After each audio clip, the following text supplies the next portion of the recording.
स्वागत है आप सभी का डेटा स्ट्रक्चर सीखने के इस वीडियो सीरीज में।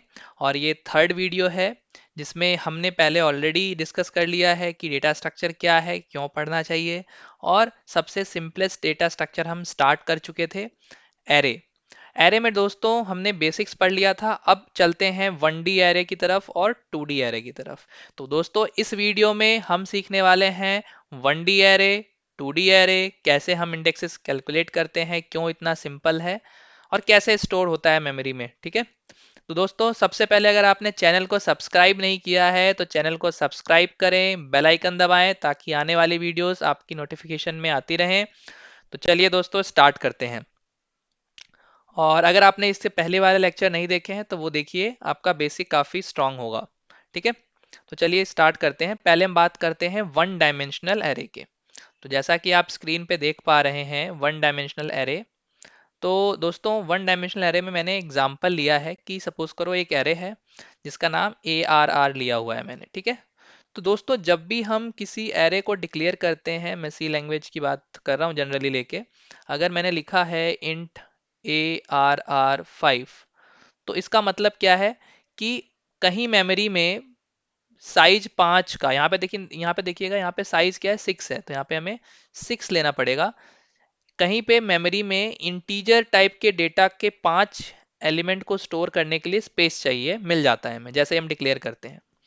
तो जैसे हमने एरे का साइज कितना दिया है, 6, तो आप देखेंगे जीरो से स्टार्ट होता है इंडेक्स जनरली एरे में। तो जीरो से लेके 5 तक हमें इंडेक्सेस मिल गए हैं मेमोरी में।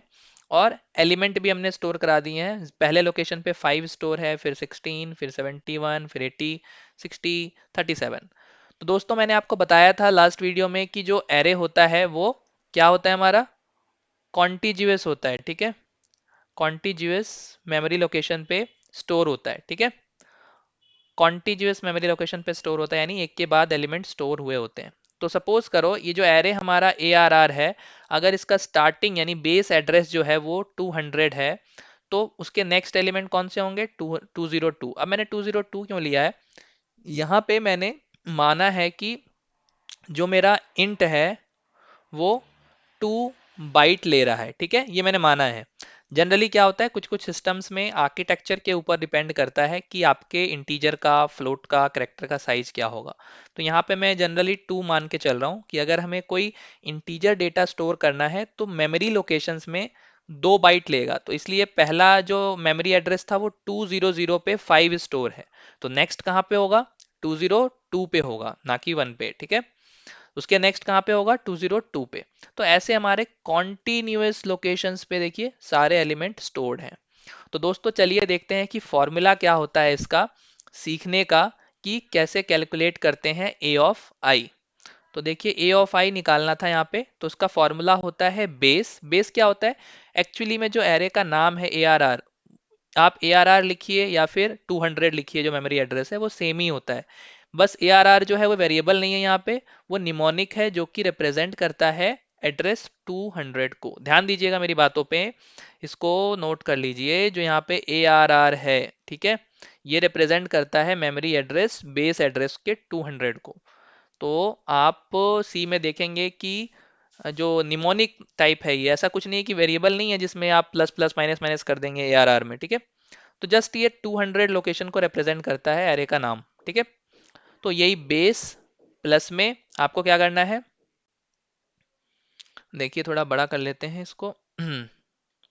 ठीक है। तो उसके बाद आई जिस लोकेशन पे जाना है वो माइनस में lower, LR bound, lower bound. ठीक है। तो लोअर बाउंड से मतलब क्या है कि एरे के इंडेक्स आपके स्टार्ट कहाँ से हो रहे हैं। तो मैंने आपको बताया जनरली 00 से स्टार्ट होते हैं, पर अभी हम देखेंगे प्रीवियस ईयर गेट क्वेश्चंस या फिर जनरली कई बार हमारे एरे इंडेक्स 11 से स्टार्ट हो रहे होते हैं। ठीक है। कई बार हमारे एरे इंडेक्स माइनस से कुछ स्टार्ट हो रहे होते हैं, तो ये डिपेंड करता है। तो अभी जो हमारे पास है वो एरे कहाँ से स्टार्ट हो रहा है, आप देखो A0 से स्टार्ट हो रहा है, यानी A0 से, यानी बेस क्या है इसका, आप लोअर बाउंड क्या है इसका, 0 ही है। तो ठीक है, तो यहाँ पे इसकी वैल्यू हम 0 पुट कर देंगे। ठीक है। तो एरे हमारा 0 इंडेक्स से स्टार्ट हो रहा है, इसलिए लोअर बाउंड की यहाँ पे वैल्यू क्या है, 0 है। ठीक है, यहाँ पे लोअर बाउंड की वैल्यू 0 है। ठीक है। अगर यहाँ पे एरे हमारा 1 से स्टार्ट हो रहा होता, A1 से स्टार्ट हो रहा होता, पहला एलिमेंट यहाँ स्टोर होता 5, तो हम यहाँ पे लोअर बाउंड की वैल्यू क्या लेते, 1 लेते। ठीक है। तो डिपेंड करता है कि आप कहाँ से स्टार्ट कर रहे हैं, इसलिए मैंने LR लगाया है। दोस्तों मैं आपको याद दिला दूं, ये बहुत इंपॉर्टेंट फॉर्मूला है, और इसके अंदर जो बहुत इंपॉर्टेंट फॉर्मूला, पता है फॉर्मूला नहीं है, इंपॉर्टेंट कॉन्सेप्ट ये है LR वाला। कई बार बच्चे कंफ्यूज होते हैं कि मैंने -1 नहीं करा, -2 नहीं करा। वो -1 2 नहीं है, डिपेंड करता है एरे का स्टार्टिंग एड्रेस क्या है, एरे कहाँ से स्टार्ट हो रहा है। 0 0 से स्टार्ट हो रहा है तो LR की वैल्यू 0 लिख दो। अगर हमारा 1 से स्टार्ट हो रहा है तो LR की वैल्यू 1, 5 से स्टार्ट हो रहा है तो 5, ठीक है।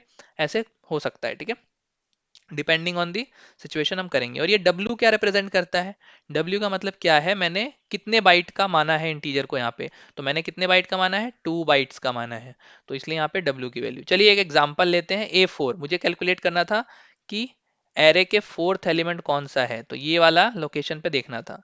तो बेस एड्रेस क्या था 200, मैंने 200 पुट कर दिया फॉर्मूले में।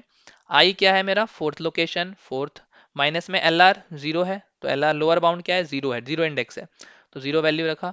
और W2 है तो 208। अब चेक करेंगे कि क्या 4th एलिमेंट जो है मेरा 208 पे है। जी हाँ, 208 पे मेरा 4th एलिमेंट है। दोस्तों मैंने आपको बताया था कि एरे का यूज ही इसलिए होता है क्योंकि इसमें एलिमेंट्स को मतलब उसके एड्रेसेस को फाइंड आउट करना बड़ा इजी होता है। अगर हमें ऑफसेट पता है, तो यहाँ पे ऑफसेट पता था A4, तो हमने इजीली मेमोरी में पता कर लिया कि कहाँ पे स्टोर्ड है। चलिए दोस्तों, अब मजा आने वाला है, 2D के बारे में पढ़ते हैं, 2 डायमेंशनल। दोस्तों 2 डायमेंशनल का मतलब यहाँ पे क्या है, रोज और कॉलम से है, ठीक है, कि एलिमेंट जो आपके स्टोर्ड हैं वो आपके रोज और कॉलम में स्टोर्ड हैं, ठीक है।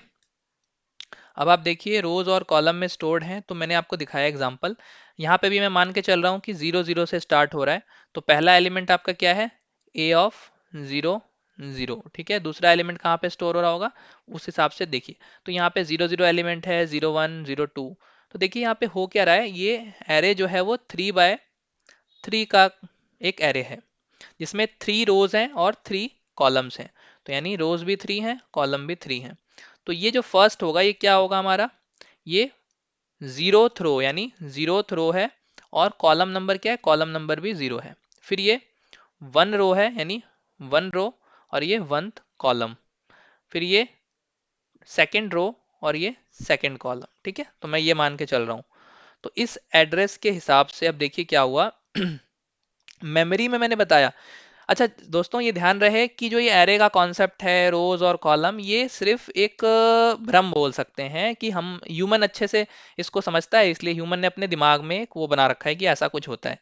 पर कंप्यूटर की मेमोरी में यानी रैम में ऐसा कुछ भी नहीं होता कि रो और कॉलम में स्टोर हो, वहां पे बस लोकेशंस हैं, कंटिन्यूअस लोकेशंस हैं, तो आपको वहां पे स्टोर करा के रखना है।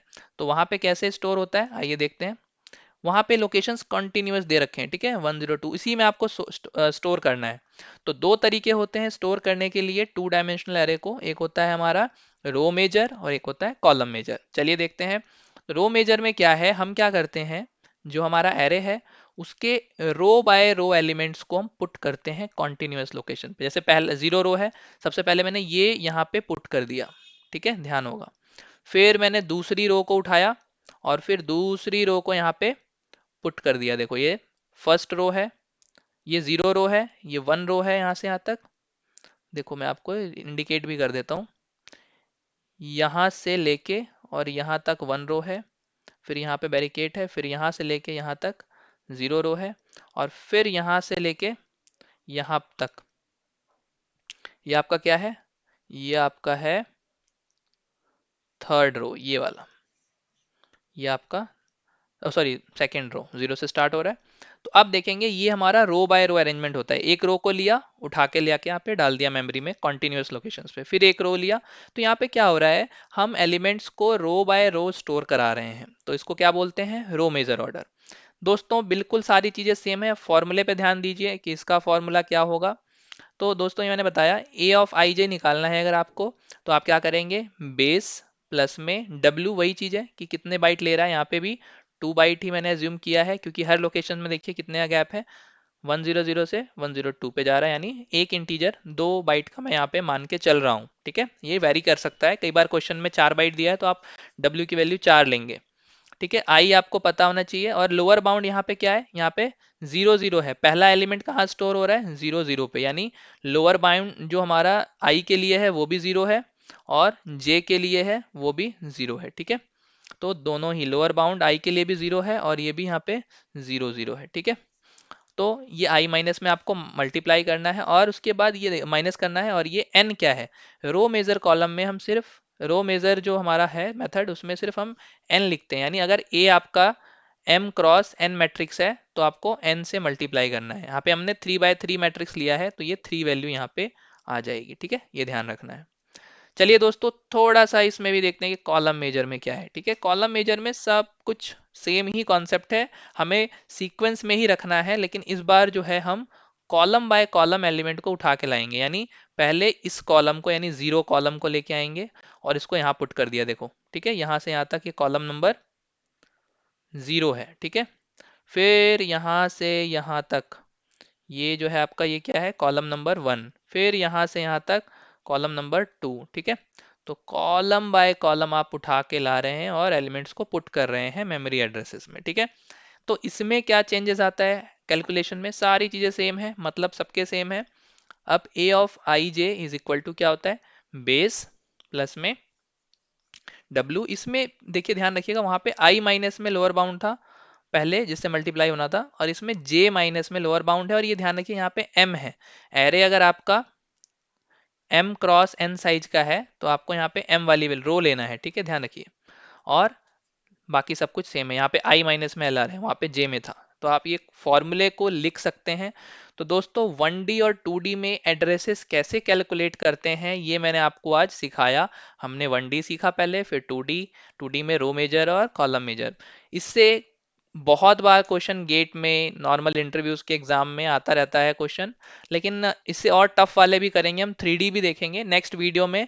हम 3D के ऊपर बात करेंगे कि 3D में रो मेजर में कॉलम मेजर में आपको कैसे सॉल्व करना है। और टाइम मिलेगा तो हम कुछ क्वेश्चंस इंटरव्यू वाले क्वेश्चंस भी और करते हैं, जिसमें हम डायगोनल के लिए देखेंगे upper triangular matrix, lower triangular matrix को कैसे स्टोर करते हैं, लेकिन अभी फिलहाल हम 2D और 3D पे ही कर रहे हैं। तो दोस्तों इसको लिख लीजिएगा। अच्छा लगा हो वीडियो लाइक कीजिए, सब्सक्राइब कीजिए, शेयर कीजिए दोस्तों, ताकि और भी हम अच्छी अच्छी इंटरेस्टिंग वीडियोस आपके लिए बनाते रहें। कमेंट जरूर करिएगा, जो भी अगर आपको डाउट हो जरूर आपको बताएंगे। थैंक यू दोस्तों।